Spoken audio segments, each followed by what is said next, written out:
All right, so I think I got both YouTube and screen share in Discord set up correctly now. Yep, looks that way. And I'm going to exit my browser, which is really only here to monitor the live stream. I can show you what I mean by that. So this is probably about, oh, it's just a few seconds lagging behind, not too bad. Cool. Like right here, this is recursion, but it doesn't have a terminating condition, so it just keeps going. All right. So I think the lag time between my lecture and live stream is only about, I would say, 3 to 4 seconds at the most. So that's not too bad. All right. All right.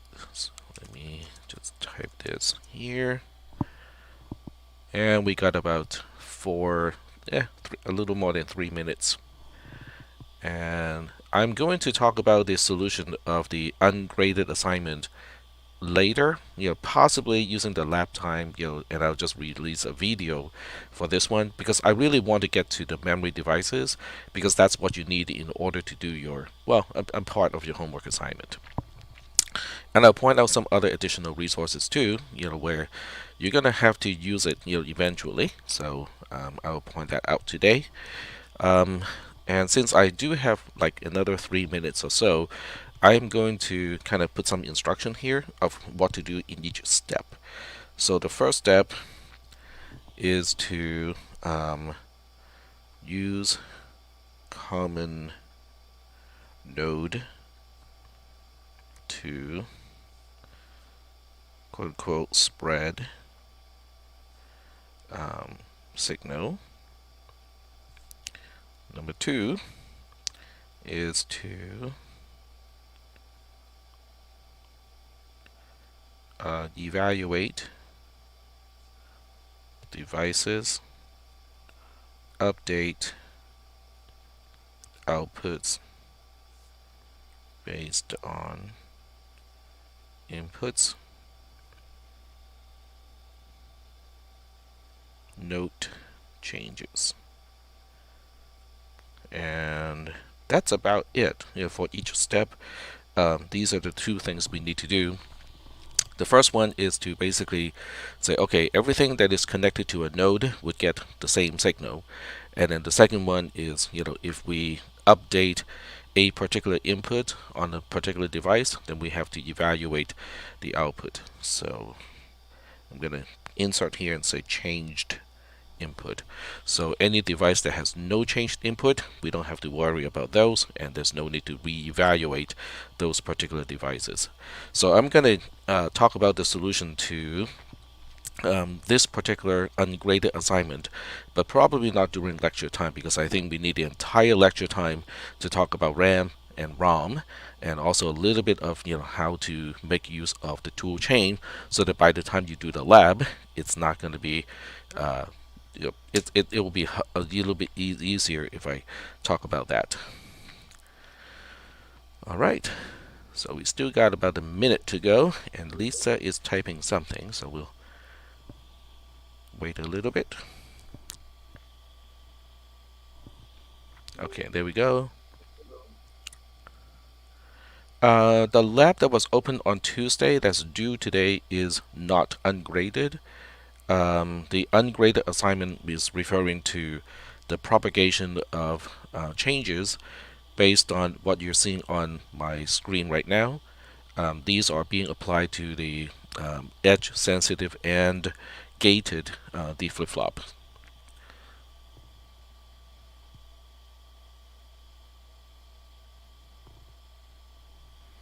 So basically the ungraded assignment is really just to give you guys a chance to practice how to analyze the propagation of changes on these devices,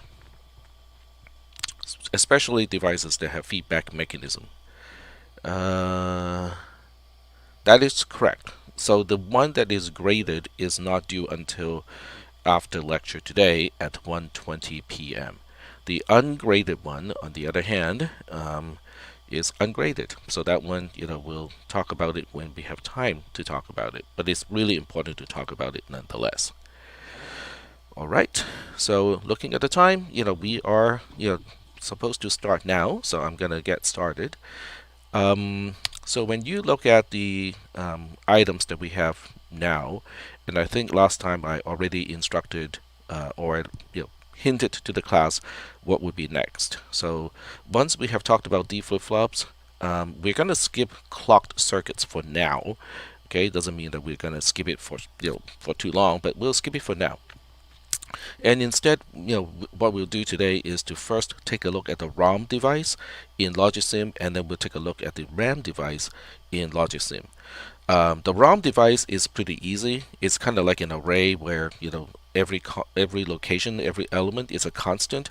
So all you can do is basically to say, okay, I need to access the item at this location or at this particular index, and the device will recall. It will put the content at a particular location onto the output. RAM is a little bit harder because it serves some of the purposes of RAM, but it can also be updated. The content of RAM can also be updated. So let's go ahead and start with the ROM device. I hope most of you had a chance to read the documentation inside Logisim, because Logisim is pretty good when it comes to documenting its own devices, and it's really handy too. Rich has asked, would you say ROM is static memory and RAM is dynamic memory? Okay, so those terms are very tricky because static, the term static versus dynamic can also be used to categorize two different types of RAM. You have static RAM and then you have dynamic RAM. These days, on basically practically every single computer, we use dynamic RAM, but in the earlier days, we also use static RAM. So the difference between dynamic RAM and static RAM is with static RAM, there's as long as the memory device is powered up, it doesn't need any activity to maintain its content as long as it is powered up, and it doesn't take much to power up static RAM either. Dynamic RAM, on the other hand, relies on the capacitive property of certain circuitry, so it needs refresh cycles. So basically, every so often, it needs to quote unquote refresh. Basically looking at the current charge state of each memory cell, and then use it to kind of refresh the charge of the capacitive property of each cell of each bit. So dynamic RAM is the reason why we use dynamic RAM is because it has a much higher density. Using fewer transistors, we can implement 1 bit. But the downside is you cannot just power up the RAM chip and expect it to be able to maintain its content, because you need constant refresh in order for dynamic RAM to maintain its content.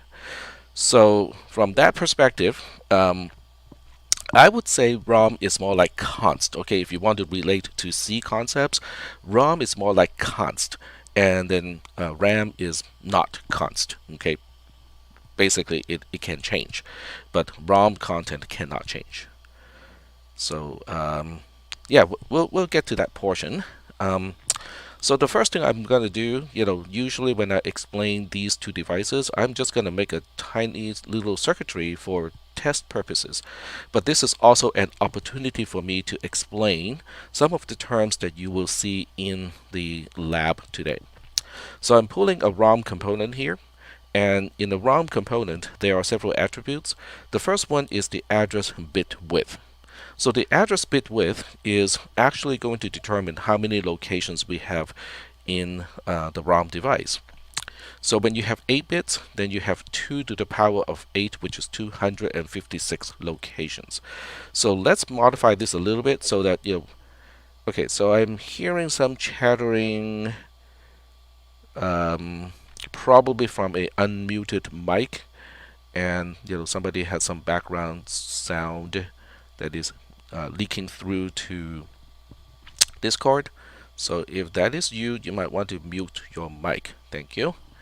Okay, so getting back to here, So we can change it, okay? So we can change it to a smaller number. Like, I think it's easier to look at things when it is just 5-bit wide. And the data bit width is basically the number of bits per location. So we can change this one. They don't have to agree. One doesn't have to be larger or less than the other one. So they're completely independent. So we're gonna say, maybe 4 bits, per location, like that. So now we have a ROM device that is kind of awkward, because we have. All right, so let's check out how many locations we have here. There's a way to check, okay, but I want you to kind of look at this first so that you can actually do it, manually. So when we talk about the address and bit width, that is basically the bit width of the index inside the square brackets when you access an element of an array. So 5 bits means we can specify an address from 0, 0, 0, 0, 0, 5 zeros all the way up to 1, 1, 1, 1, 1, 5 ones. So the number of locations that we can uniquely address is going to be 32, because 1, 1, 1, 1, 1 is actually 31. However, because we start counting from location 0, so that means we have 32 locations in this case. Now, what about the data bit width? The data bit width is basically determining how big of an integer we can store into each element of an array. So in this case, we have only 4 bits, so each location can only represent 0, 0, 0, 0, all the way up to 1, 1, 1, 1 as binary numbers. So do we have any questions about these two attributes of ROM? Because they are also common to RAM. RAM also has an address bit width, which determines the number of locations that we can address, and it also has a data bit width, which is determining for each location how many bits are allocated. So let's see whether we have any questions at this point. And while you guys are working on the questions, I'm gonna put in some input pins just so that we can play with this device. The ROM device is really kind of simplistic, so it's very easy to design a circuitry to play with it. Alright, so there's a question in the text channel. If the bit width is 4, why does each row have 8 bits? But each location is not actually a bit, okay? Each one is actually a nibble, which is half a byte, which is 4 bits. So we'll get to that, okay? When we look at what is inside the ROM, each location is actually in hexadecimal. So 1 digit is representing 4 bits already when we just look at the content here. Yeah, we'll get to the point where we start to read what is the address and versus what is the content when we look at this picture here. There we go. Alright, so I'm just going to wire up a few things. This is going to be the input pin to determine the address bit. So it needs to be 5-bit wide. Okay, because otherwise we'll end up with a bit width incompatible orange line, which is not what we want. And then the output is only 4-bit wide, so we need to also make sure that the output pin corresponding to the D port, D for data by the way, is also just 4-bit wide. And then we have one extra bit here, one extra input pin that only has 1 bit for what we call the select. Okay. Alright, so when select is a 0, at least in the memory device inside logic sim, when select is 0, it means this device is not selected. If a device is not selected, then it is completely inactive. It doesn't pay attention to the address port, and it doesn't output anything to the data port. And when the data port is not outputting anything, we call this high impedance mode. Then the output pin basically say, hey, nobody's driving any one of these bits. I have no idea what each bit is supposed to be. And that's why you see XXXX, because each X is representing a bit position on this wire where the content is not determined. Are we good so far? Kind of understanding what select is doing. Select is basically just telling whether the ROM device in this case should be quote-unquote active or not. When select is a 0, then the ROM device is not active. It is as if it is not there. On the other hand, when select is a 1, then the ROM device would pay attention to the address port, to the A port, retrieve the content at the location that is being addressed, and then output the content at that location through the D port. All right, sounds good. All right, most people are responding okay with a yes or a thumbs up. Okay, so that's good. All right, so now we're going to play with it, and obviously if the ROM content is all zeros, it's not going to be very interesting. So there are several ways to change the content of ROM. One is a shortcut. When the number of locations of your ROM is relatively few, you can use this method. But for the actual processor design, because we have more locations than what can be displayed through this tiny little window here, so it's not going to be practical to do it this way when it comes to the main processor. But if you only need to change a few of the beginning locations, you can just kind of use the poke tool. First of all, change the poke tool, and then you just go to whatever location you want to change until just click on it, and it will put a red rectangle over the content of that location, and at that point you just type on the keyboard.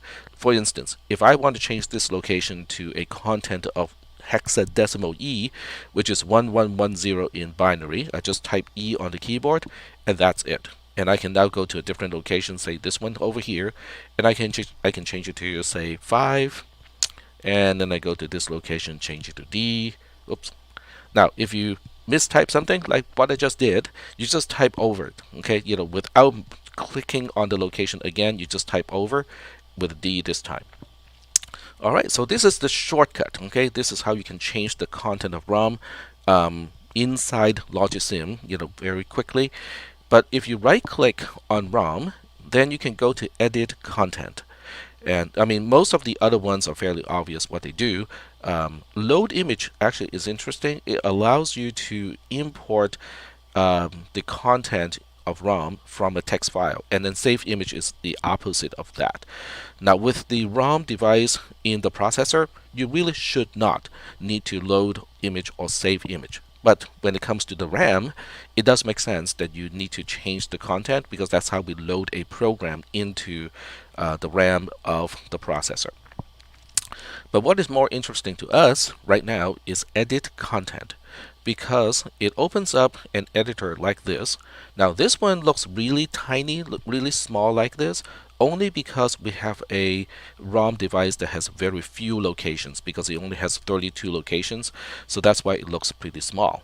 So the way you read this small window here is on the far left hand side. You see the italic hexadecimal numbers. Those are reflecting the address of the first item of the first location on that particular row.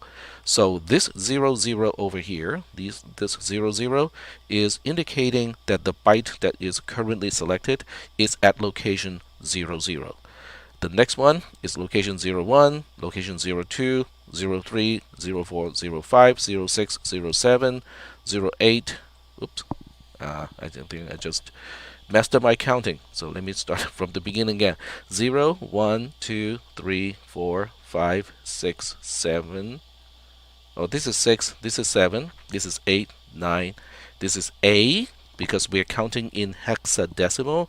B, C, D, E, F. There we go.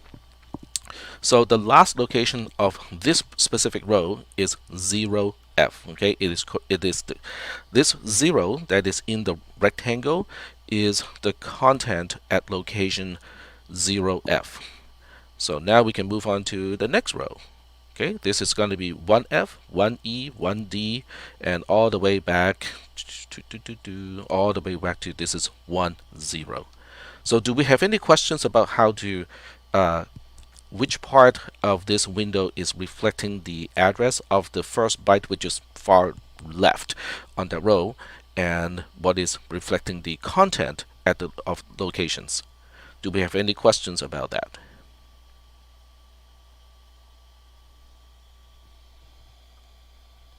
Okay, Jonathan, you got to it. Otherwise, I will be playing my cricket sound. All right, very good. So Yeah, I still have that little device, so gotta find a use for it, right? This semester is pretty good because in both of my classes, CISP310 and 440, the class, we got quite a few active members in the class. Occasionally, like in the summer session, I can encounter a class where it is like talking to a wall, and so in that case, it'll be kind of nice to have the cricket with me. And no, that cricket is not my conscience. Disney totally messed up the role of the cricket because in the original story of Pinocchio, the cricket was killed, I think, within the first few pages of the story. Yeah, Pinocchio threw a log at the cricket because he keeps, chirping, and the cricket was basically squished, early, really, really early on. All right, so now what do we do is what I want to do is I want to retrieve this content of E so that it will be outputting through the D port over here. So now the question is, what are we going to do? Well, we have to find the location of this E first. So the location here, of the one that is right under my mouse cursor, that's 08, 09, 0A, 0B, and this one is going to be 0C. Okay, so we want to change the input pin, this one, to reflect 0C. Now C is the least significant nibble, and C is 1, 1, 0, 0. And the most significant nibble is a 0. But since we only got 5 bits, so that means the most significant 3 bits cannot be entered. But that's okay because, after all, the highest address of this entire thing is only 1F, so we only need 5 bits to do that. So now I'm going to change the address to 0, 1, 1, 0, 1, 1, 0, 0. That is the location that we want to get to. But you will say, but nothing happens. What is going on here? Well, that's because the select pin is still a 0. Okay, it has not been selected yet. So once I turn on the select pin, ding. See how we can, because the highlighted block, the one that has the color inverted, reflects that particular location is currently selected, is active. The device is active, and the solid block reflects which location is addressed. And as a result, the content of the addressed location becomes the output of the D port, which is 1110, and that's the binary representation of the hexadecimal digit of E. So that's basically the ROM device, right? Pretty easy because the ROM device is a read-only device. Why is it read-only? Because guess what ROM, what do you think RO represent in ROM? Read-only. So that makes it pretty easy. Cool. Yep. All right. So I'm not gonna waste the time. In some earlier semesters, I usually talk about the history of all the different kinds of ROMs, all the way back to the OTP ROM, one-time programmable ROM, and then all the way to the Flash EEPROM, and so on and so forth. Not gonna do that, in this semester because I want to pack more stuff in, regarding the programming side. So we're gonna save some time over here. All right, so we're gonna make a different circuit now to play with RAM. So I just go to project, add a new circuit, call this, just call it RAM, okay? And then we're going to pull a RAM component and it will play with it. So the RAM component is also a memory device. So we go to memory, go to RAM, and then stash it here. Oh, since we're here, I do have one warning to a lot of people. It has a SR flip-flop, which is, I think, an SR latch. But the behavior of this SR latch may not be the same as the one that we talk about, because there are two implementations of an SR latch. One is to use 2 NAND gates. That's the one that we have talked about in our lecture. The other one is to use 2 NOR gates. Now, the NAND versus NOR implementation of an SR latch doesn't really make too much of a difference. What it does change is the polarity of the S and R inputs.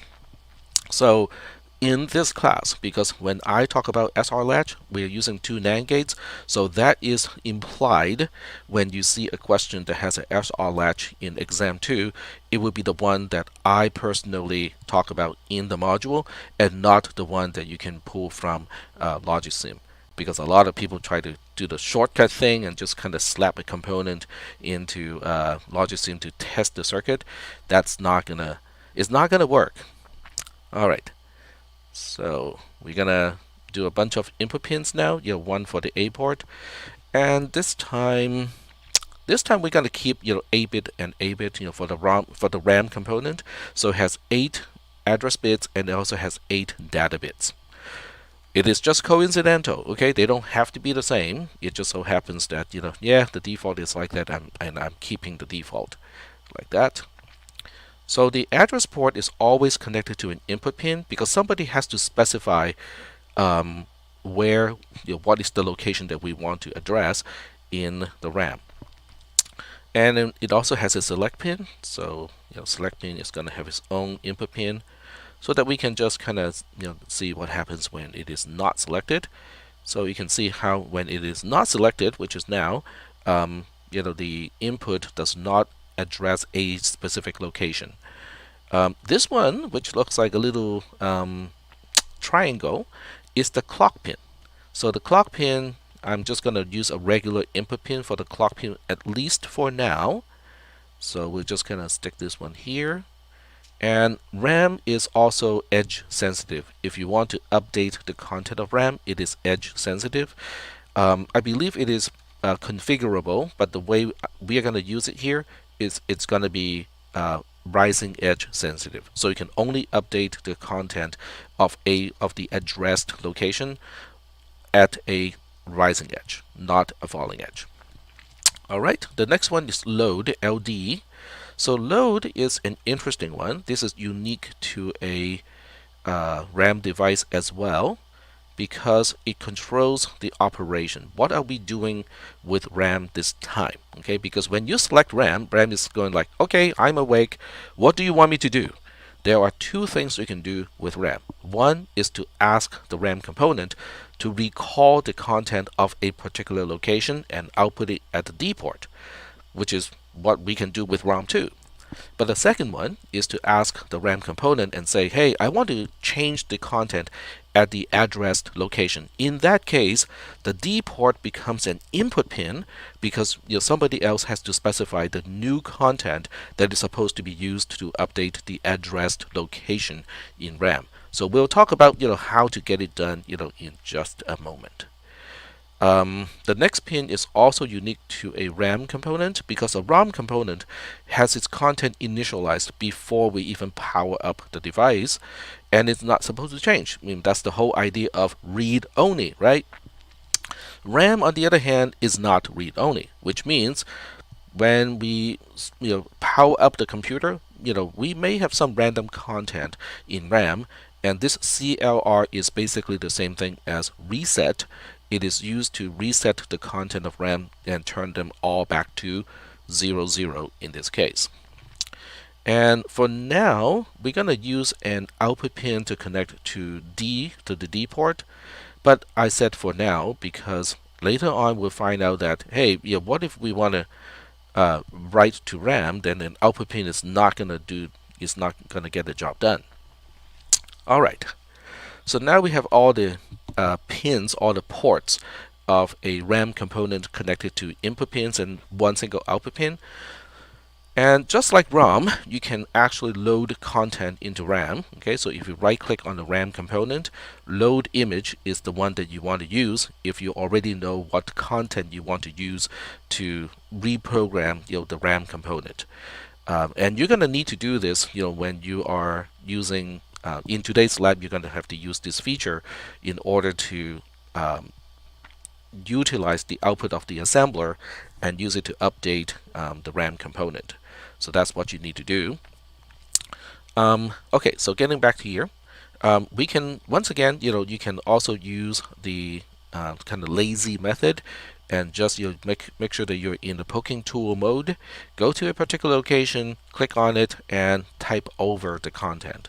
So when you type over a double nibble, because it's a byte, it has two nibbles, and so what you do is you just type in the two characters that is going to be used to represent the content at that location. So for instance, if I want this location to have the content of 7D, then on the keyboard, once I have the red rectangle over this location, I just type 7D on my keyboard, and that is being used to update the location. And then you will say, but what if I make a mistake? What if I want this to be 7E instead of 7D? Then you have to retype both of those characters. So you have to, on the keyboard, you have to type 7E, because every time you type something, it is quote unquote shifted in from the right hand side. So if you want to update both locations, both nibbles of that one byte, you're gonna have to retype both characters. Alright, so we're gonna do the simple thing, which is, okay, let's go ahead and see if we can output this 7E to the data port. Okay, that's the first thing we want to do. So the first thing we need to do is to find out where is this 7E located. What is the address of the memory location that currently has a content of 7E? I'll let you guys think about it a little bit. Just from looking at this picture, you should be able to figure it out. If not, we can go to edit content, and you should be able to figure that out from here too. So both ways should work. I just want to find the address of the byte that currently has a content of 7E. It is not 10.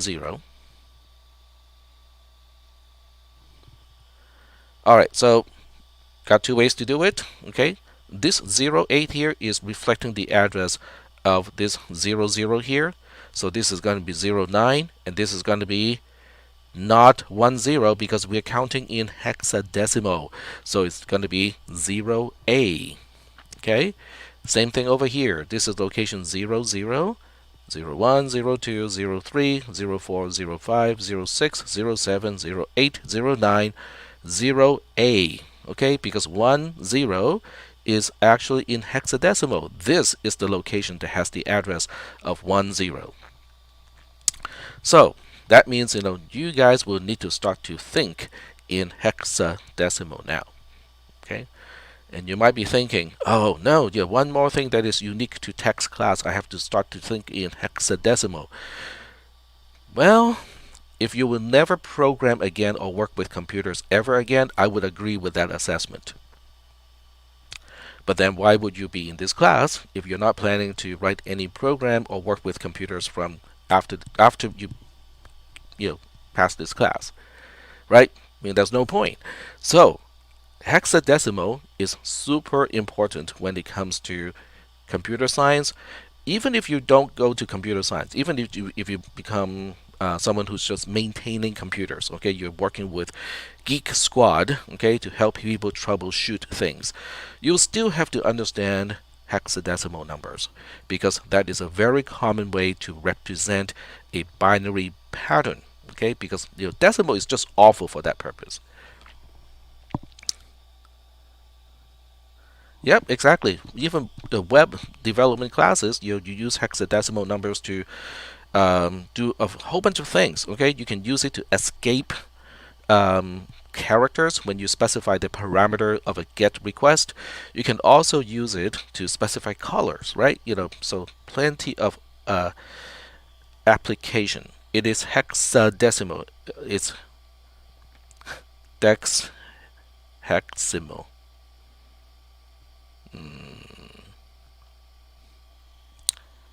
Okay. All right. So that means so Jonathan is right all along. We need these bits to be 0, 0, 0, 0 because the most significant nibble is a 0, and then we have a which is 1, 0, 1, 0. So we just change this to 1, 0, 1, 0 like that. And you go like, hey, nothing is happening. What's going on here?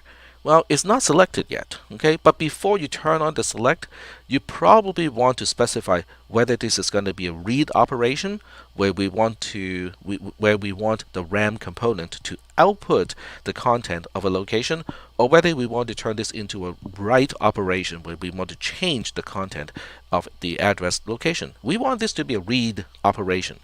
If you want it to be a read operation, then the LD pin has to be a 1. So I personally would configure the LD pin to be a 1 before we select the component. So now we can go ahead and select the component, and okay, everything works. Okay, kind of like ROM, right? The only difference at this point is we have this extra pin or the extra port of LD that we need to configure in order to tell the RAM component, are we reading or writing. Other than that, kind of functions like exactly like the ROM component that we had taken a look earlier. And by the way, this is 7E because 0111 is a 7 and then 1110 is a E. Okay. Alright, so that is cool. Now we want to turn it around. Okay, let's turn off everything first. So we're going to turn off the select, and then we'll kind of determine what we want to do next. So right now, because select is a 0, so the RAM component is now suspended. It's not paying attention whatsoever. It is as if it is not here. Now we want to turn around and go like, I want to change a specific location to a particular content. So let me use the text tool here to specify what we want to do in the next operation. So this is going to be in C notation. I hope you guys still remember dereferencing addresses and so on and so forth. If not, it is time to review the material from CISP 360. So I'm going to use a asterisk here for dereferencing, and I'll even throw in some typecasting. Okay, and then we specify the location where we want. What is the location that we want to change? Let's say it is something that we cannot see from this window over here. Not yet. Let's try to change location E5. Okay. And we want to change it to the new content at that location of this particular RAM component. We want it to be 0x. Let me think. What would be good? Like 6b. Okay, totally random numbers. Okay, and we are just trying to say, okay, how do we make this happen? All right. So now we look at this. We look at the diagram here and say, there's no way we can do this. There's no way we can do this because the D port is currently connected to an output pin, and there's no way we can specify the content of an output pin because, well, I mean, it is an output pin. Alright, so what we're going to do is we're going to have to hook up an input pin also to the same node, and you can do that. I mean, there's no problem with hooking up a input pin to an output pin. It's not a problem. Okay, so we'll make sure that we have 8 bits here, and this time we also have to be careful because the actual connection point of an input pin is by default on the right hand side, but well, I suppose we can do it that way too, just kind of keep it on the right hand side, at least for now. So we'll hook up this input pin to the same node so it's directly connected to the output pin. The output pin, for the most part, is really just here so that we can see what the wire has to offer, and also as an interface, so that if we have a larger circuit and we want to turn this one into a smaller circuit, the output pin is basically a parameter. Okay, it's a pass by reference parameter where you can let the outside know about the change of something. All right.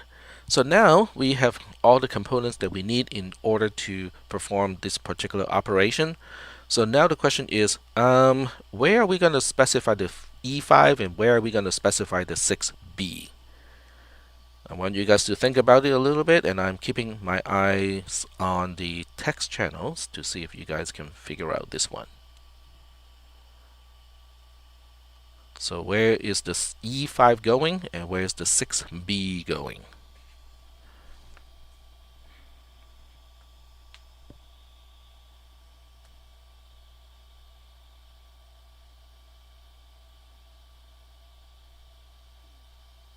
Alright, so we got the original input pin was for address earlier, so I assume it will still be for address. Now, yes, yep, it is still connected to the A port. So this is where we specify the address, and this is, yep, exactly. So Richard is correct, and Jonathan is correct too. All right, so E5 is supposed to go here, and then 6B is supposed to go here. So let's go ahead and do that. E is 1110, so 1110, and then the 5 is 0101, so 0101, like that. And then 6B is 0110, and then 1011. There we go. So it's 0. Oops. Okay, I changed this one unnecessarily. So 0110 is the 6, and then the B is 1011. So it's 101. Oops. I keep clicking on the wrong thing. 1011. There we go. All right. So now that we got the A port specified, we got the D port specified, which means now we have specified what location we want to change and the content that we want that location to change to. It's time to specify what operation we want to specify using the LD pin, and the LD pin being a 0 is correct. Okay, when LD is a 0, we are specifying a write operation, so that's good. And now we can click the select pin here to basically say, hey, RAM component, I got all the ports, specifying, determined to specify what operation I want to perform. Now it's time for you to wake up and pay some attention to the ports. So there we go. And we can see how that location is now addressed. Okay, E4 is this one, E5 is this one. Okay, so we got the right location addressed, but the content is not there. What is going on here? Remember what I said earlier? A RAM component, when you want it to update, it is edge sensitive, and that's why we got a clock pin here. The clock pin has not changed. It has been static, being a 0 all the time. So we need to change the clock pin from a 0 to a 1. At that instant, that particular rising edge is the moment when the RAM is going to sample the D port in order to update the addressed location in the RAM. So don't blink, okay? I'm gonna click here, and you will see the change, okay? Yeah, that phrase, don't blink, okay, is coming from one of the episodes of Doctor Who, where he had to deal with the weeping angels, some of the most creepy aliens in that show. Anyway, so now we're gonna click this pin here, and don't blink. Ding. See how the location of E5 is now updated to the new value, the new content of 6B.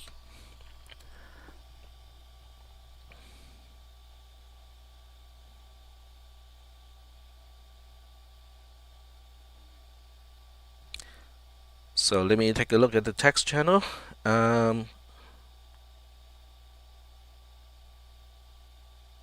Why did adding in the second input pin change the output? No, actually, right now at this point, the D port is an input port as far as the RAM component is concerned. It is a bidirectional port depending on whether LD is a 1 or a 0. So that hopefully that answers Terrence's question. And then Jonathan said, so clock refreshes with new data when it goes from 0 to 1. It is just edge sensitive. So if I change back to the selection tool and click on the RAM component, you will see the data interface. Okay, so it doesn't even let me select whether it's going to be a rising edge or falling edge, but it is synchronous, which means we tell it when to update. And then Matty said, sad is happy for deep people. That is deep. I'm not deep enough to understand that.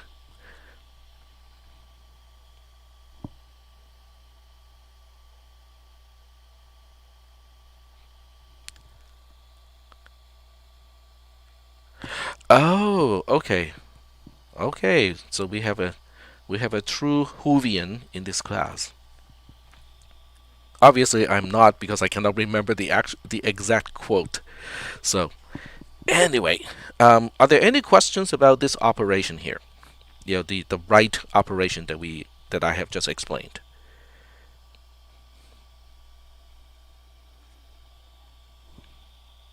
Okay. All right. Cool. Cool. So now the question is, but TAC, the processor is not going to um, make an input pin suddenly appear when we want to perform write operations. And what about read operations? Is this output pin going to interfere with the read operation? Well, why don't we find out, right? So let's go back to read the location that we have initialized earlier by hand.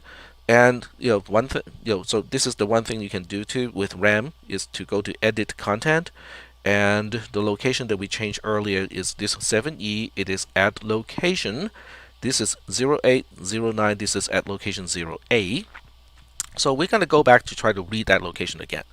So remember, if you want to change the operation, the first thing you want to do is to deselect RAM, so it's not going to pay attention. So change it back to the poke tool, and then we basically say, hey RAM, we are reconfiguring what we want you to do, so don't pay attention until I am done.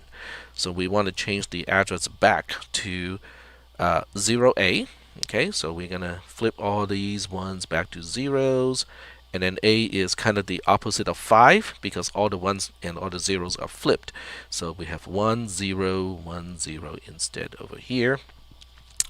The output pin, we just go like, well, we don't really need the output pin because the device itself is going to output, it's going to specify the content at the D port. So we don't need to specify the content, on this particular node. But guess what? There's no way to turn it off. Okay, this output pin is always connected, at least at this point, to the D port. So we will just have to kind of leave it alone for the time being.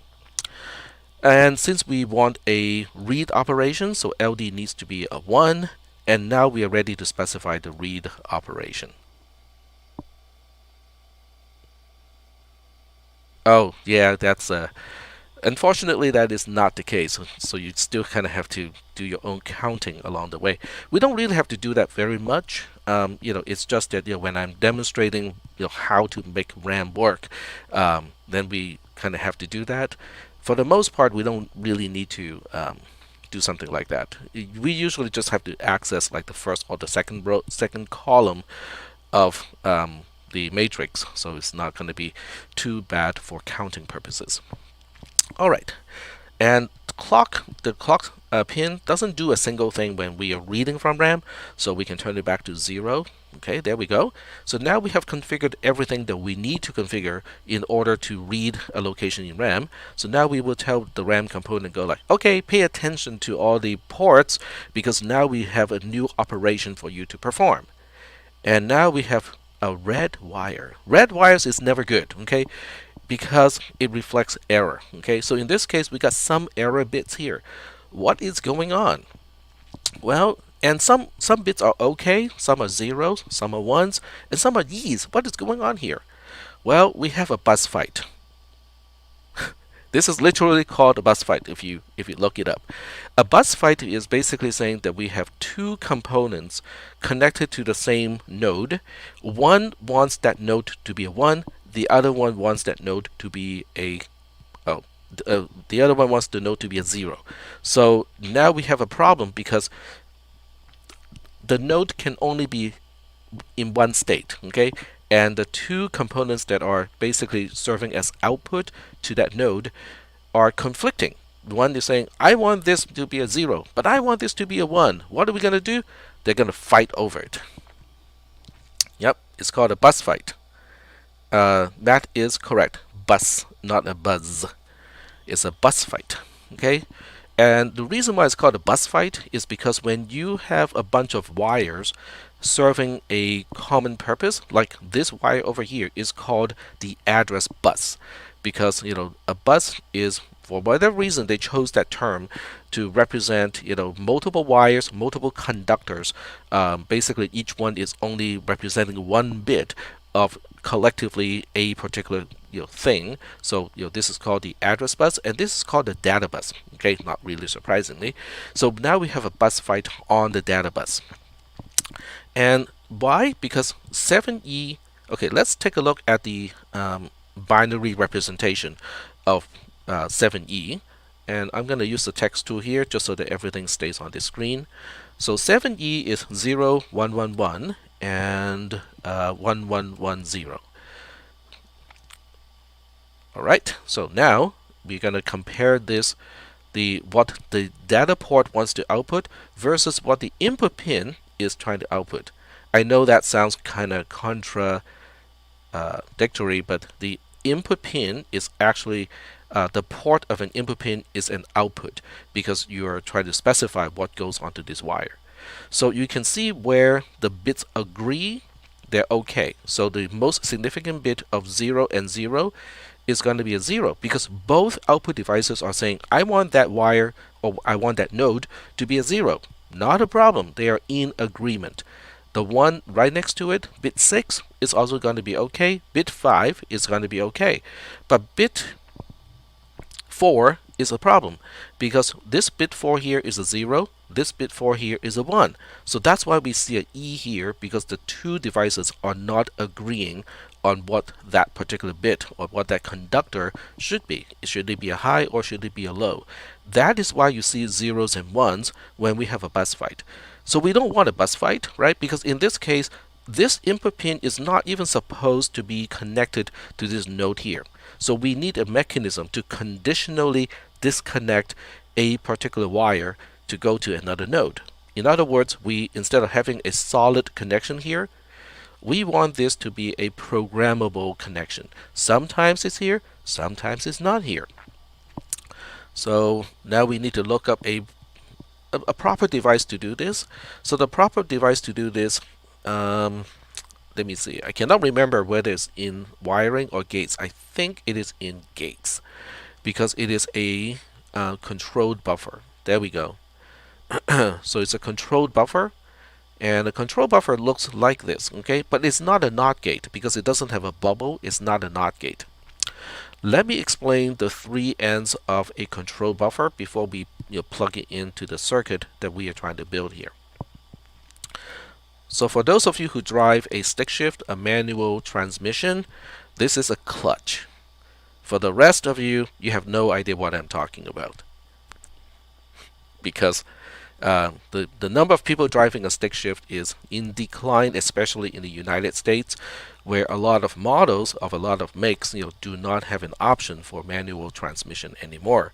So that means I'm going to have to explain it in another way, because if I were to explain this to a whole class where people drive stick shift and I say this is a clutch, they get it like instantly. It's like, oh, okay, so when I depress the pedal, the engine is no longer mechanically connected to the drive shaft. Yeah, I got that concept. Nope, I cannot make that assumption, can I? Alright, so we are gonna take a look at this and go like, okay, what does this do? This port here is the control. In other words, it is the one bit that is controlling whether this end is connected to this end or not. If this port here is a 0, then we have a disconnection. The input is no longer connected to the output, and the output is what we call, I used that term earlier already, it's in high impedance mode, which means it doesn't really want to specify the conductor that is going out on this side. It just goes like, I have no idea, I have no opinion, you guys do whatever you want. On the other hand, if this pin, which is the control pin, is a 1, then it will go ahead and mirror whatever it senses, whatever is reading on this side, to the other side. And in that case, it is driving the output. It is basically saying, I know what I want on this particular node, and it will try to output that. Alright, so my watch just buzzed, which means it's time to take roll. And the roll taking activity is just a little bit below this, and it's right here. And I'll make it visible, and I'll type the passcode in the text channel today.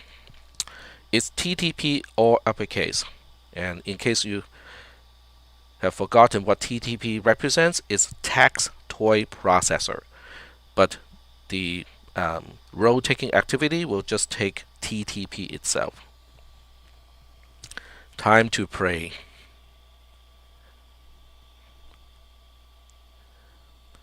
I'm not going to comment on that. I will refrain from commenting.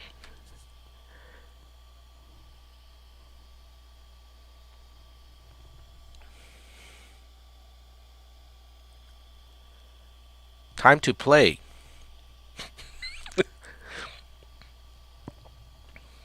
Who has a PS5? No, Mom, I want to go buy a PS5.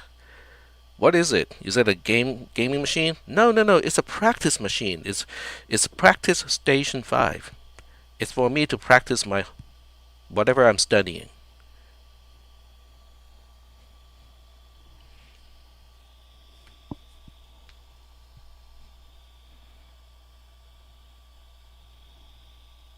Or if you have a kid, trying to learn a musical instrument, and the kid goes like, I really can't, get this instrument down because, I think I need some tool to help me practice. So what do you need? I need a PS5. Practice Station 5.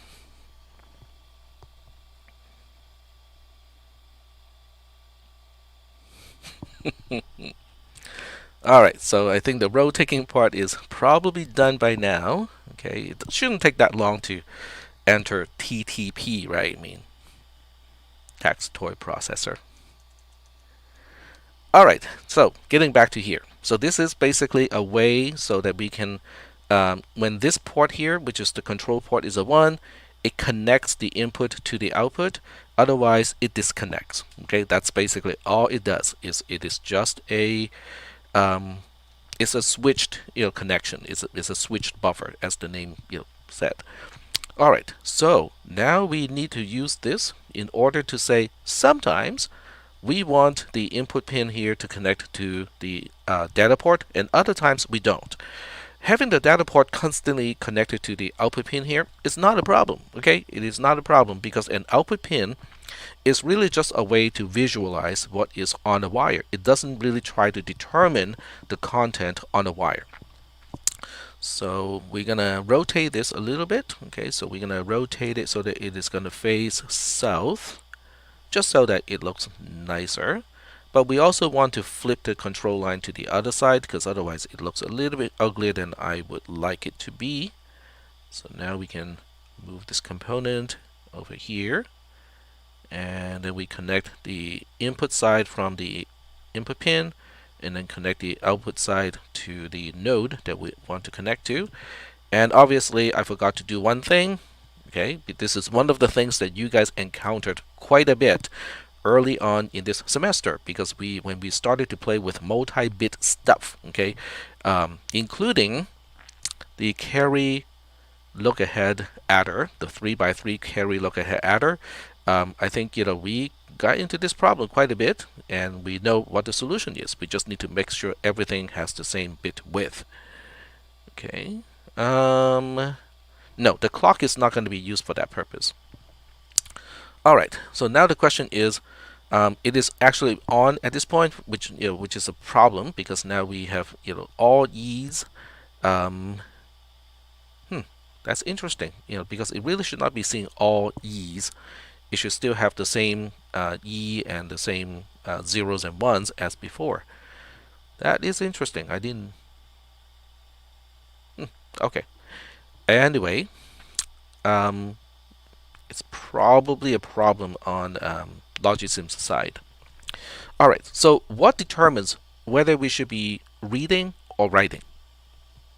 Something that we have talked about at least twice already in today's lecture. Okay, so once again, the LD pin, very good. Okay, so somehow the LD pin is going to relate to the pin that my mouse cursor is hovering over, because that determines whether this control buffer is letting the connection through or disconnecting, right? The problem is if I just hook up LD directly to here, it's not going to work because LD is a 1 when we want to read, and that is when we do not want the input pin to connect to the data pin. Okay, so we want the reverse, right? We want the opposite. So that means we just have to negate it.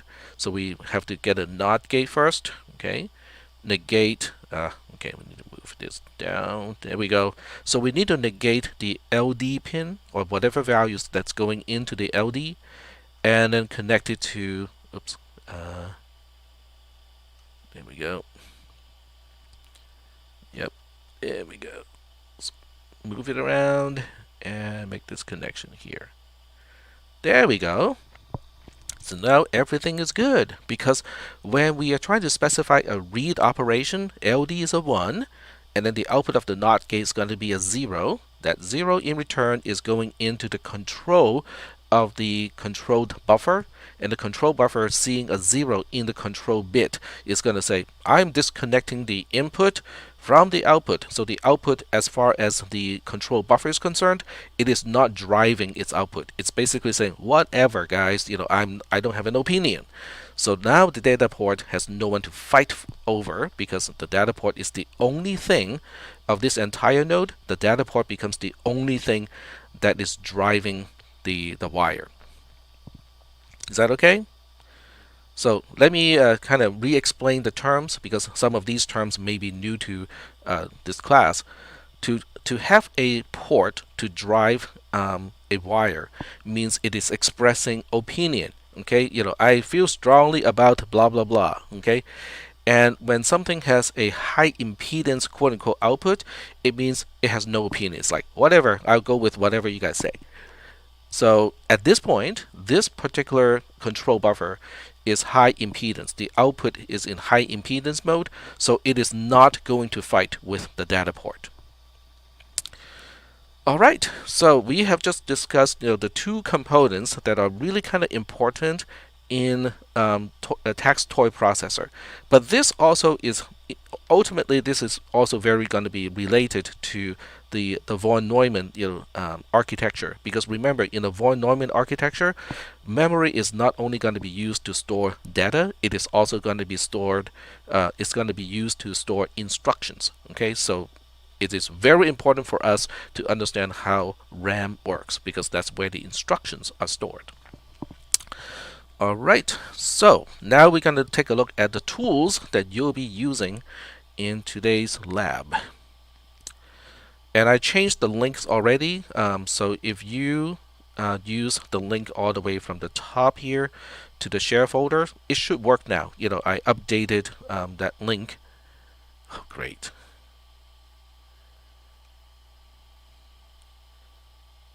That is interesting. It can open in a new tab, but not the other one. But anyway, I updated the link, so it now includes the extra, this thing here. Resource key is needed in order for you guys to access it. So you should be able to access it without a problem now. Alright, so what we need is in the processor folder. And inside the processor folder, you have to download a few files. Now, if you have time, I would highly recommend you to read the assembler manual, because everything that we're going to do from here on is going to be using the assembler. So understanding how to use the assembler, all the various parts, is going to be useful. But you don't have to read it today, okay, for the lab. Okay, so for today in the lab, we don't have to do it today. No, we only got one lab today. It's the lab that was started on Tuesday, but it's due today. So some people might have kind of worked through that a little bit already. Some people might have been done with it already. I don't know. I haven't checked. So this is the assembler. Okay, the assembler is a Google Sheet. Yes, I turned a Google Sheet into an assembler, and then we also have an opcode table here. So opcode table as a spreadsheet is really just a documentation tool. And you're going to need it I think you need it in today's lecture too, is to use the opcode table. And the assembler is also something that you're going to need because you need to assemble programs and then put that code into the processor. But before we get into the assembler, we're going to get into, okay, how do we start the processor? How do we actually utilize tax toy processor? You would need to download 3 files. The first file is alu.circ, so this one. The second file is going to be processor0004.circ, which is this one. You can do a control click to select multiple items, so you can have just one single download instead of downloading all three files separately. Now you can download once and then unzip it to get the three files out. So the third one is regbank.circ. So these are the three files that you want to download. I'm going to say this once, and somebody's going to forget. Do not download the assembler. Okay, this is the one file that won't work. If you download it and open it in Excel, it is not going to work. And someone is going to say at some point in this class and say, this is not working in Excel. What is going on here? It happens every semester. Every semester. Anyway, now we're going to download. So we're going to click on download, which means Google is going to zip it up and give me the zip file, and then I'll put it into a temp folder just so that it is kind of resembling what you would be doing. Okay, so I'm going to save the file. I could unzip it from here, but I'm going to save the file to the temp folder, and I'm going to call this one processor.zip. There we go. Okay, so the next thing we need to do is to unzip the file. And let me see whether I have a terminal that's suitable for class purposes. I think I do. So let me go all the way to that one. There we go. So now I go to the temp folder, make a folder inside temp folder. Now this is not what you have to do because you're using Windows. Everything is GUI driven, so you don't have to do this part. So I go to my processor subfolder, and then from here I'm going to unzip the file that I just downloaded, which is also called processor, but it has a .zip extension.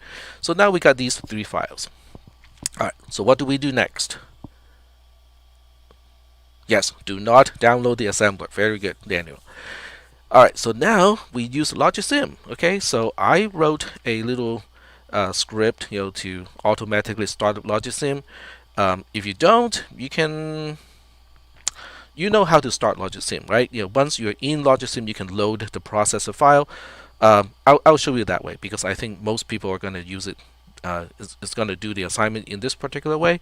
So I'm going to go back to Logisim the way it is now, and just exit from this one. This one is just for experimentation. We're done with it. There we go. And now I just started Logisim without any parameter. Then I use File and then use Open in order to get to the location where I need to go. And it's going to be in /temp in my case. And it's going to be in the processor subfolder. And of the three files, you want to open processor0004.circ. Okay, the other two you can open too, but it's not going to do you much good. So you want to open processor0004.circ. So click open, and there we go. So we have the processor open at this point. Now, what are we going to do is we want to specify some code for the processor to execute. Okay, so we are not gonna. I'm not gonna talk about the instructions yet because that's gonna take a while. But I will give you. Today's lab is not about understanding the instructions. It is about understanding the tool chain. Okay, so the programs are basically pre-done for you. You just have to learn how to copy and paste it into the assembler, wait for the assembler to be done, and then download the byte file from the assembler and then put it into the RAM component here. Alright, so I know that sounds like a lot of steps, so I'm going to go a little slow and keep my eye on the text channel.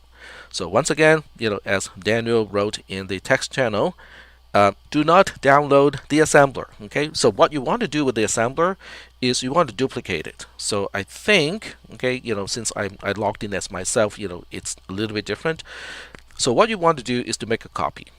So you want to click on make a copy, and once you click on make a copy, most people just go like, okay, I'm just going to click OK right away. Oh, okay, it doesn't ask me. You cannot do this. Okay, never mind. So you won't have this option because you cannot create a copy in the folder where it is shared. Okay, you don't have write access to this particular folder. Alright, so let me get into the assembler. You can all double click on the assembler, by the way. You can do it now if you want to. So in the assembler, the first thing you want to do is not to make your changes here because you cannot. So the first thing you want to do is to go to File, and then you go to make a copy over here. Okay, so this make a copy is different from the make a copy earlier, because this one will actually ask you where do you want to, where do you want the copy to go. So when you click this one, it will actually open the dialog box. It will ask you for the name of the copy, but at the same time it will ask you where do you want to put the copy. Do not just click OK, because it is not going to work. If you just click OK without changing the folder, it will attempt to create the copy in the folder that you're in right now, which is my folder, but you only have read-only access. So you want to change the folder, and the quickest and easiest way, I think, is to click, just go all the way back to your own drive, your home folder, and then from there you can navigate to wherever you want to put the copy of the assembler. Is that okay? Does everybody understand, what you need to do? Okay, all right. Sounds like everybody's getting it. Yeah, mine is kind of not working right now. Don't know why. Um, yep, it's maybe it's just a lot of people are making copies. I do not know for sure. Okay, but it's on my side. It's a little bit wonky right now. But in any case, make sure you specify your own folder in your own drive first. Okay, and then you click OK. All right. So once you have made a copy, then you want to, in the lab, there are some instructions. So I'm going to emulate what you need to do. So that means it's not exactly what you need to do, because you're going to be copying from the browser. But instead of copying from the browser, I'm going to use my text editor here. So I'll be copying from my text editor instead. So there will be some programs for you to copy and paste into the thing. So I'm going to put some instructions here. Now, I'm not going to explain what is LDI versus LD versus ST versus jump, and so on. So we're just going to do this. This is just a sample program, so don't copy this. It doesn't make any sense that you have to copy this. So we'll put a no op instruction here, maybe a decrement A, maybe a LDI B with 0. And then a CMP AB, and then a halt instruction. Okay, so you're going to given programs that you can just copy and paste into the assembler, and that's exactly what you need to do. Okay, just select the text that you want to put into the assembler like this, Control C, and then go to the assembler. Now, when you get to the assembler, there are multiple tabs. You have to be very careful where you paste your stuff into, because you want to go to the source tab. Now, the source tab has something from last year's final exam, so I'm going to erase that first. Not because I don't want you to see the final exam from last year, because I'm going to use this one as the practice exam for you guys anyway. I'm erasing this because it's going to interfere with what I want to demonstrate. Okay, so I'm going to erase that, and then I'm going to paste the content. Now, when you paste, you also have to be careful, because there are two ways to paste. Only one of those methods work. So I'm going to demonstrate what does not work first, just so that you guys won't do it, right?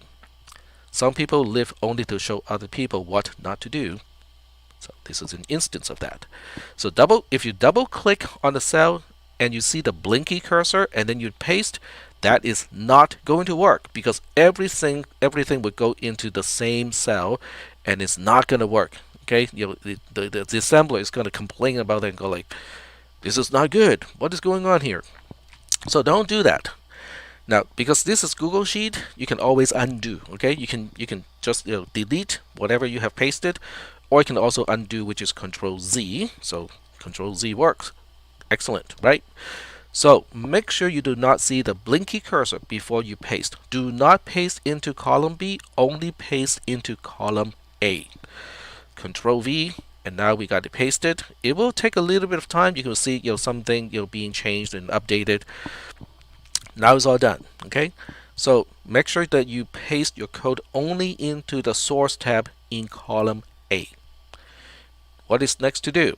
Well, there are a few things you can check out. Okay, there's the assemble tab. I believe one of the questions will ask you to examine certain columns in the assemble tab. So the columns that are of interest here will be column W, column X, and column Y. They are commented. So column W is the address in hexadecimal. In other words, this is the content that is supposed to go into RAM. Now, if you don't mind copying things, you can actually do it this way. Let me show you what I mean by that. So according to this, location 0 is supposed to have the content of 6C, and where do you think this 50 is supposed to go? Let me ask the question again. Column W is the address of whatever byte in column X is supposed to go. So what do you think, where do you think the byte in column Y is supposed to go?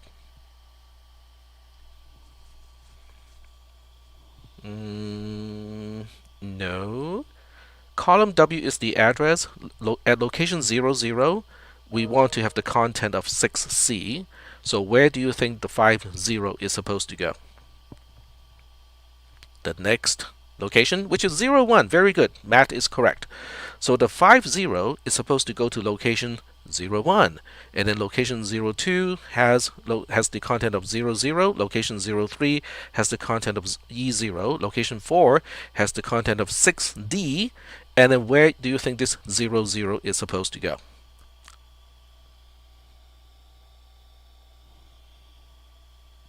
Zero 05. Very good. Okay, so I think you guys know how to answer one of the quote-unquote tricky question. It was not supposed to be tricky. It was supposed to encourage people to think about how to read these cells in the spreadsheet.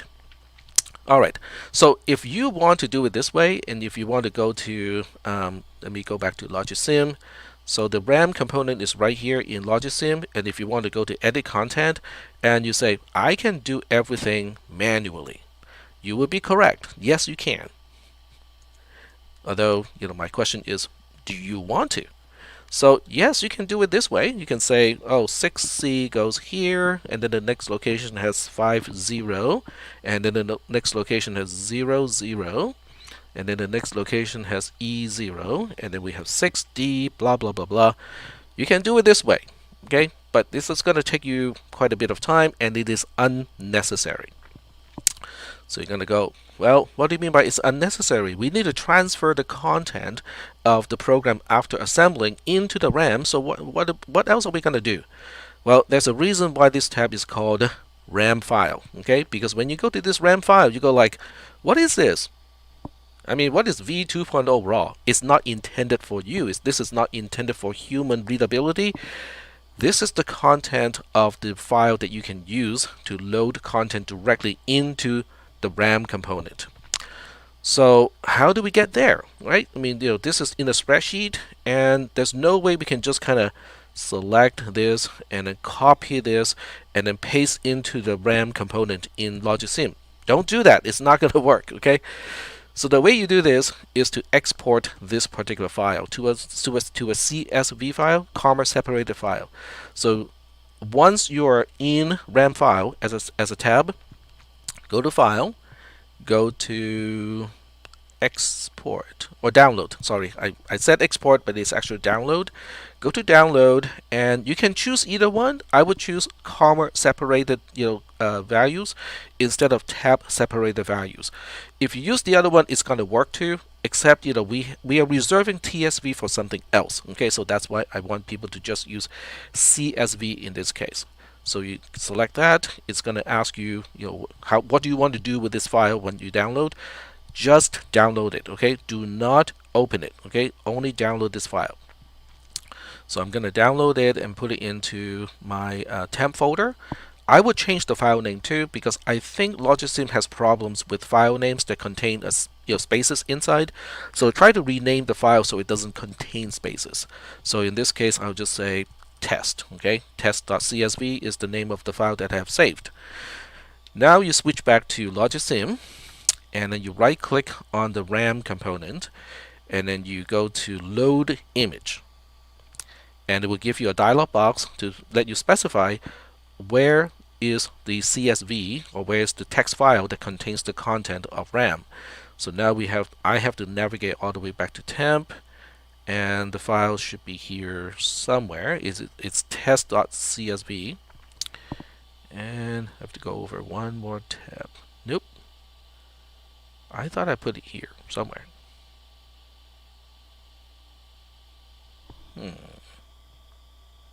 It's the last thing. The last thing I can see is processor.zip. Go one more. One more to the right. One more to the right. No, that's too far. A little bit to the left. Oh! Right there. Right there. Oh! You see it? There we go. That is cute. Thank you. Alright, so test.csv is here. And click open and see how the content just changed to exactly what they're supposed to be. So now we have the program assembled. Okay, it went from what we call the mnemonics into the actual bytes that need to be put into RAM. So the program is now ready to run. So the next question is, how do we run the program? If you want to kind of single clock the whole thing, you can select the poke tool, which is what I'm using right now, and you can just keep clicking this clock pin here until the program is done. Now, next question is, how do we know the program is done? The program is done when the halt pin becomes a 1. So the halt pin is over here. There we go. So when you see the halt pin being a 1, that means we are all done. So if you really want to go this route, just go clock by clock, edge by edge, that's fine, okay? But you don't have to do it in this lab, because remember, the purpose of this lab is not to help you understand how the processor works, okay? We need some weeks in order to do that. The purpose of this lab just wants you to be familiar with the tools. So the way you do it is to go to simulate, and the first thing you want to check is your tick frequency. So if your tick frequency by default is pretty low, down here, you might want to bump it up to like 4.1 kilohertz or at least 2 kilohertz or something like that, because otherwise it will take a long time to get through the whole process. So I'm just going to select 4.1 kilohertz, which is as high as this value can go. And then what you do is you click ticks enabled. So this will basically allow the processor to quote unquote auto tick. And you can see the clock line. I'm not sure whether you can see it or not, because the refresh of the stream is pretty low at 15 frames per second. But if you can see it, you can see the clock line kind of blinking by itself. That's basically what the clock is doing. Okay, so and then you basically just let it run. It would only take a fraction of a second to be completed, because once you see the halt pin being a 1, the program is done. So now you can go to simulate again, and then uncheck ticks enabled, which is also Control K. And at this point, there will be some instructions to ask you, I think, to examine one of the registers. So the registers belong to the register bank. The register bank is this one over here. Okay, it contains registers A, B, C, and D. So the way you want to examine the registers is not to double click it, because that's what most people do, is to say, I want to see what is inside this, and double click. Nope, that doesn't work. Okay, so do not double click. And Daniel is going to type in the text channel, do not double click on Reg Bank. And then instead of double clicking, right click it. Okay, so right click and then go to View Reg Bank. The difference is, if you double click on something, it will show you that component outside of the context of the surrounding circuitry. If you use View Reg Bank after right clicking on the component, then it will actually reflect using the correct context to show you the component. So if you do it this way, you will see register A now has a value of 4F, which is correct, because I change the value of register A within the program. Yep. So Matt is correct. Do not double click on Reg Bank. Right click and then select View Reg Bank. Okay, so that is important. Minor detail, but it's really important. So once you're done with this and you want to go back to the main circuit, then you double click on main. Okay, so double click on main, and now you're back to the outside context, the outside circuit. I think those are all the trickier parts of the lab today. And we are right on time. Okay, well, I'm actually 2 seconds early today, which is a record for me. Oh, registers, what do they mean? Okay, so how many people remember the term register from Tuesday? From Tuesday, from this Tuesday. A register is basically a bank of D flip-flops. So in this case, it's a bank of 8 D flip-flops working together, each D flip-flop being responsible for one of the bits being stored. And as a register, all the registers except for a few, most registers in this processor are 8-bit wide. So basically, they are all banks of 8 D flip-flops. But that's what we talked about on Tuesday. So, it's pretty important to relate the concepts that we have talked about already to how we are now applying those concepts. So there's that. So I believe you guys have everything that you need to start with the lab for today. It is due at 1:20. That should be plenty of time. And also given that I talked about some of the more tricky part of today's lab. And today's lab's focus is really to kind of get you guys to get familiarized with the tools. So the concepts, the actual instructions, and how all of this stuff here in the processor work together in order to execute the instructions, that would be something that we talk about next Tuesday. So let me see if there are any additional questions that I can answer before I stop the screen share. So could there be a near unlimited amount of registers in the processor? In this context, we will only be working with 4 registers. Yes, so we only have 4 software addressable registers. Okay, so in theory, you can have a lot of registers in the processor. I know I'm extending beyond the lecture time, but this part does not really pertain to anything that I can ask in an exam. So if you want to sign out, you can go ahead. The problem with the number of registers in a processor has to do with backward compatibility. Because an instruction set, okay, doesn't matter which processor, but if you pick an instruction set, it has a inherent limitation of how many registers you can actually use. So let's take the x86 architecture into consideration. So if you go for the traditional x86 architecture, it has, I think, 8 usable registers that you can actually say, I want to use this register and want that register.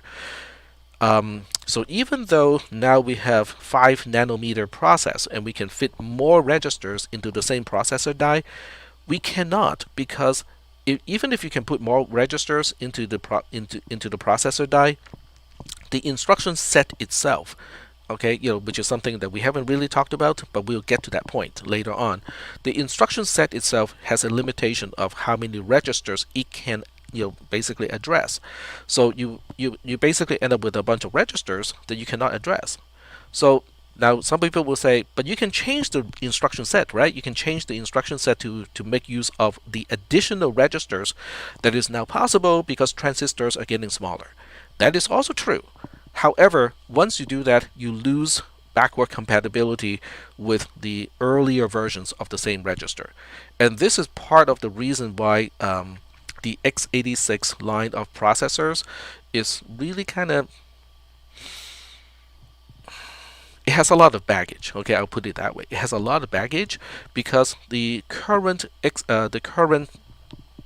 I'm trying to remember the designation of the processor. It's not Pentium. What is the name? Oh, the i5, i7, i3 line of processor. The current processors that Intel used for desktop computers, they originated as the 4004 processor, which is a long time ago.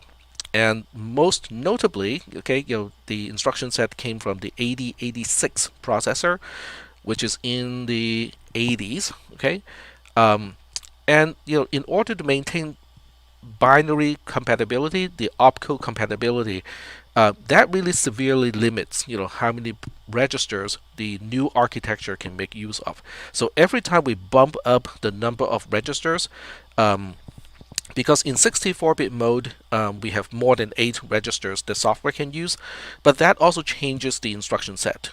So that means when you're running in 64-bit mode, that binary code is no longer compatible with what used to run on the original IBM PC computers. So there's a trade-off between binary compatibility and what kind of resources, the extra resources that we can put into the hardware of the processor. So that, yeah, iCore. So Matty is correct. So the iCore from Intel actually can trace its root all the way back to the 4004 processor, and that's a long, long time ago. You can actually look for that too. You can say Intel 4004 processor, and Wikipedia has an entry for that. This is basically the origin of the current iCore processor.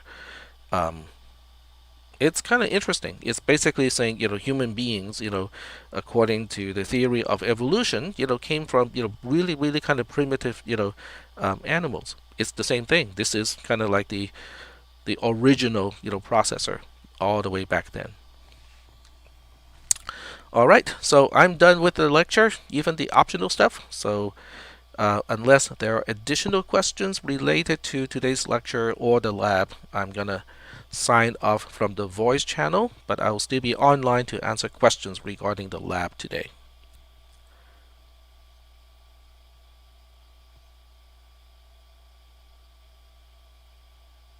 All right, so